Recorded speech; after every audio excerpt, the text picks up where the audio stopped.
Ha! What have we here? Well, The Jungle Book was my first Disney film. The very first one, so of course that leaves a huge impression on you. Andres Deja and I have always had this rivalry to see who's the biggest Jungle Book fan, and we're still trying to settle that one. You know, it may come down to a cage match or something. It did inspire me to become an animator. If you like to draw, the way I see it, there's no higher accomplishment than to go into animation and make those drawings come alive. By the age of 11, in fact, it was on Jungle Book, something clicked in me and I realized that this was somebody's job. And their job was not only to do these drawings, but to give these characters individuality. How interesting. That made becoming an adult suddenly sound much more attractive because there was, you know, there were cool things to be done.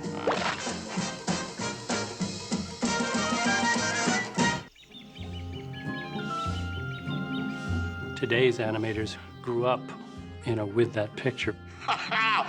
We're influenced by the warmth of the personalities. You know something? You're all right, kid. And I think it's resonated with a whole generation of current animators and has influenced their work. For anybody who has gone into personality animation, to see the relationship between Mowgli and Baloo, and to see the acting of those two characters, it's truly inspirational. You want to know something?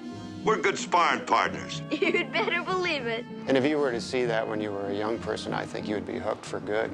I've always thought of Jungle Book as really the entry into Disney animation for me personally. I have the biggest collection of rough animation drawings from the Jungle Book. I think I do. I was about 11 years old and I had little pocket money. So me and a school friend went into the next town and saw the Jungle Book, and my life changed.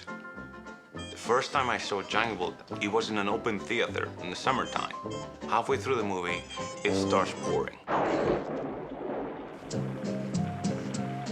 And I wouldn't move, I wouldn't budge. I actually sat through the whole movie and I was soaking wet through the end of it. It was just sheer amazement. I went to see it probably half a dozen times. I tried to make flip books of it. You know, basically I was completely smitten. It was a huge hit, and this was as big in Europe as it was in the States. You better believe it. I first saw Jungle Book when I was about 11, growing up in England. It came out as a re-release. It was quite a revelation, I think, at that time for me.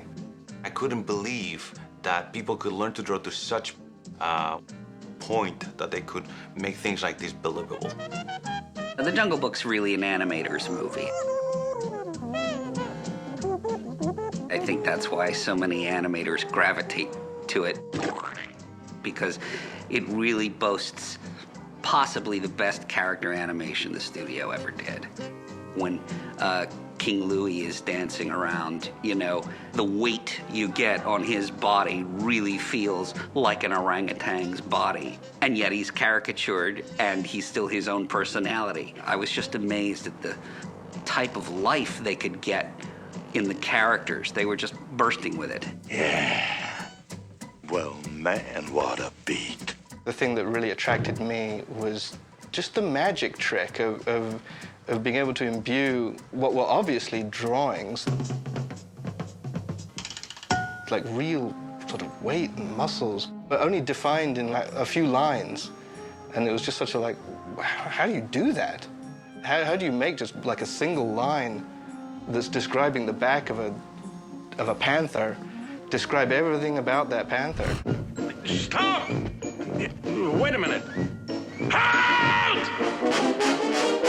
I just remember being absolutely delighted by John Lounsbury's animation of these elephants, Colonel Hathi, and just he's marching along, and it's just like, wow, such weight and power and strength to these characters. And remember, an elephant never forgets.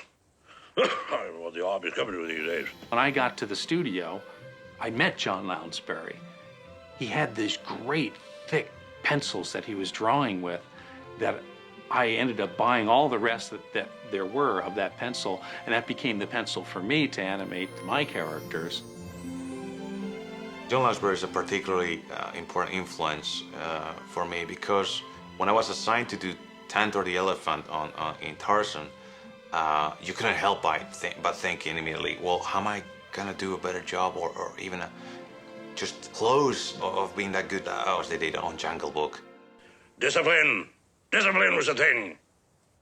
Builds character, all that sort of thing, you know.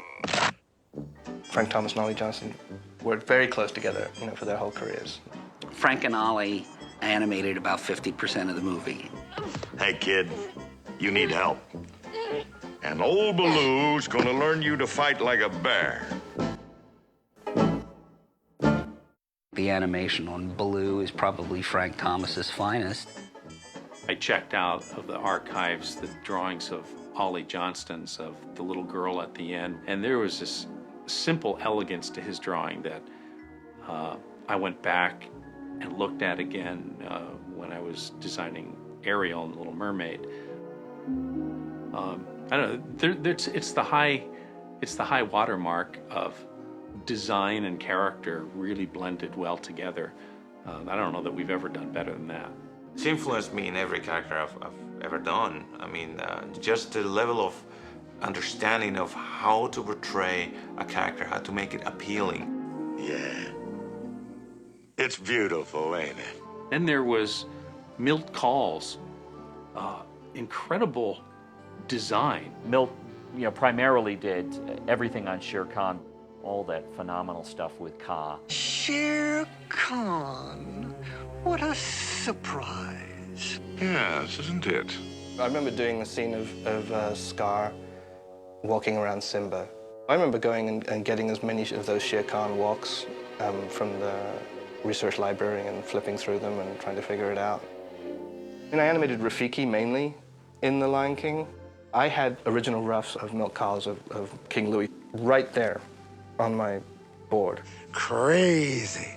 Anyone that worked on Lion King obviously went to Jungle Book and go, well, this is how good it can be. There's a scene where Mowgli is walking along, hopping down from one branch to the next, and there was such a natural ease the way this boy moved. And I remember for Aladdin, I had to do a scene where Aladdin is walking up the steps and trying to get that in the Aladdin animation. And Mowgli is just so beautifully drawn, and he moves like a real kid.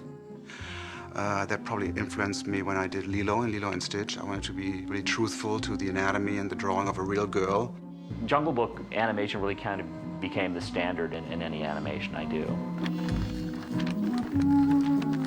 Always try to make it fun.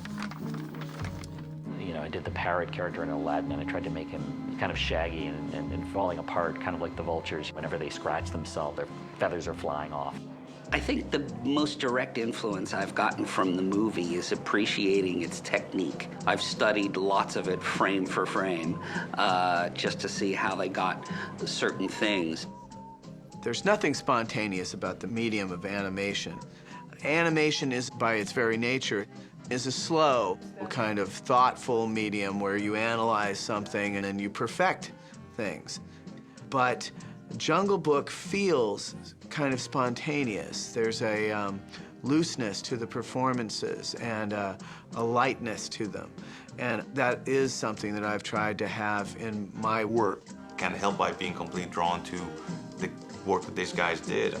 It's really about giving characters soul, and that's what Jungle Book did so well. That was so inspiring. I wanna be like you. I wanna walk like you, talk like you.